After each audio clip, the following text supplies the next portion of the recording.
तूफानी बारिशों की पेशगोई, एनडीएमए का अलर्ट जारी, अर्बन फ्लडिंग का खतरा। 7 जुलाई से होने वाले मानसून के आगाज ने खतरे की घंटी बजा दी। नेशनल इमरजेंसी ऑपरेशन सेंटर ने वार्निंग जारी करते हुए कहा है कि मूसलाधार बारिशों की वजह से इस्लामाबाद, रावलपिंडी, सियालकोट, नारोवाल, मरी, गिलियात, कोहिस्तान, एबटाबाद, दीर, स्वात, कश्मीर और डीजी खान के इलाके राजनपुर में फ्लैश फ्लडिंग और हिल टोरेंट की वजह से नदी नालों में सैलाबी सूरत-ए-हाल पैदा होने का खदशा है। इसके अलावा लाहौर, सियालकोट समेत बड़े शहरों में अर्बन फ्लडिंग का खतरा भी है। दरियाओं में भी पानी का बहाव मामूल से ज्यादा रहेगा।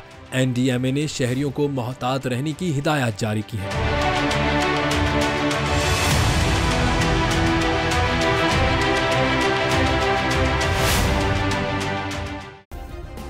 सब्सक्राइब करें और बेल दबाएं ताकि कोई खबर रह न जाए।